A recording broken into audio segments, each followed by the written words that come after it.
Oxpeckers are also called buffalo starlings. These are very rare birds. In the photo, oxpeckers look like a frightened ruffled bird, but what else do we know about oxpeckers? Two species, the yellow-billed and the red-billed, have been described by experts. Red-billed oxpeckers are quite rare birds. The body size is similar to that of the common starling.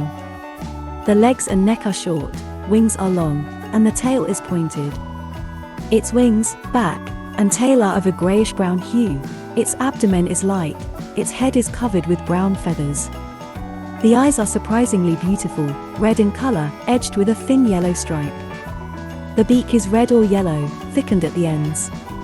The claws on the toes are hooked and closely pressed together, making an excellent grasping device. Males and females do not differ from each other in appearance. The birds inhabit southern and central Africa, and are found in savannas and sparse forests. They form small flocks of 15 to 20 birds and wander from place to place. Birds are shy and cautious, and do not let them get too close. They don't build permanent dwellings, stay in bushes at night. During the day they fly in search of food.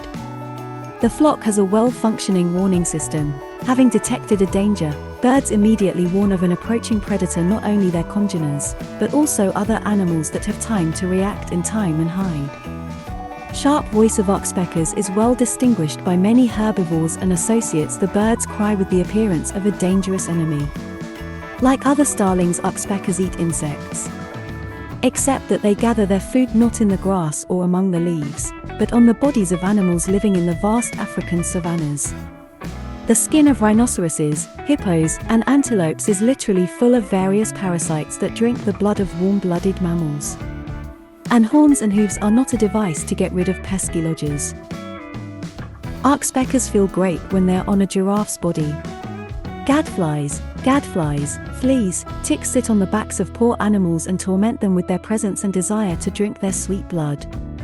That's where the oxpeckers come to the rescue. Nature has given these birds an important adaptation. The fact is that their strong beak resembles the pliers or pincers. Oxpeckers handle the skin of many animals, sit on the backs of giraffes, gazelles, zebras, antelopes, rhinos, and hippos, and even roam with them, nestling on their backs. All animals calmly perceive this insolence, even stretching out with pleasure and giving the birds the most secluded corners, the folds of the ears, nostrils, eyelids, hollows of the body. Wielding their beak pincers, oxpeckers rid fellow animals of sucking exoparasites. African animals do not try to chase away the volunteer feathered veterinarians and allow them to freely behave on their bodies. And oxpeckers think nothing of the comfort of their substratum, scurrying about the surface and deftly extracting harmful insects. Interestingly, oxpeckers retrieve gadfly larvae, which are drilled into the skin and are practically invisible from outside. The smart bird squeezes the tubercle, where the larva is hiding, with its strong claws and strokes with its beak, deftly pulling out the parasite. On the surface of one animal's body you can observe 6 or 7 birds at a time, working hard to rid the sufferer of bloodsuckers. For them it's just a real canteen, and the parasites are welcome food. The birds are especially at ease on the rhinoceros thick skin, which is abundantly covered with folds hiding many bloodsuckers. Thick-skinned giants such as the rhinoceros, for example, are completely indifferent to the presence of birds on their bodies. Oxpeckers scurry around on the backs of thick-skinned giants, which are completely unresponsive to birds.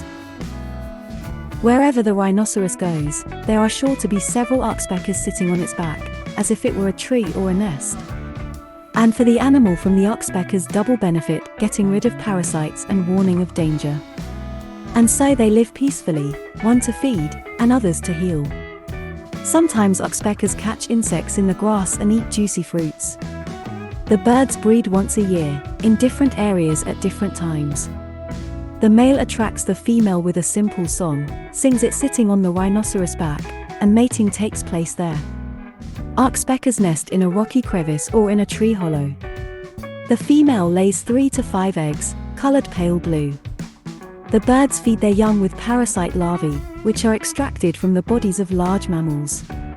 Oxpeckers catch parasites on the bodies of large animals and feed the insects to their chicks.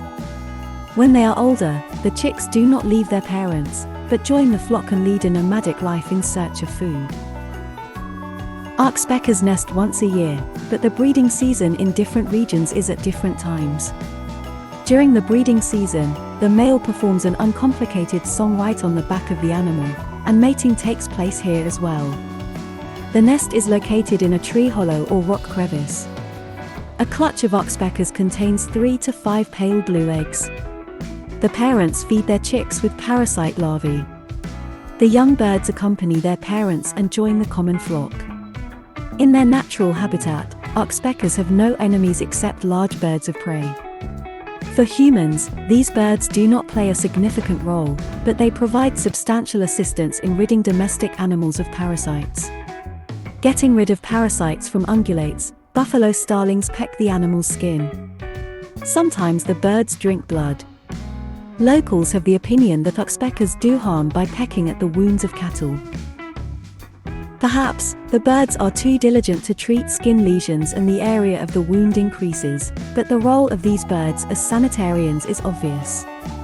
The animals do not avoid the society of oxpeckers, but on the contrary, they encourage in every possible way the actions of the orderlies, freezing in a calm pose and not making any sudden movements.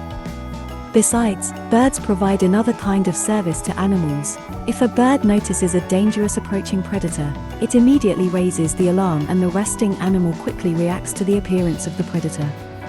If the cry does not make any impression, the faithful guard begins to fly in front of the face of the relaxed animal, pecking, until the animal takes flight at the cautious bird's signal. Hunters in the African savanna for this reason find it quite difficult to shoot a rhino or a hippopotamus.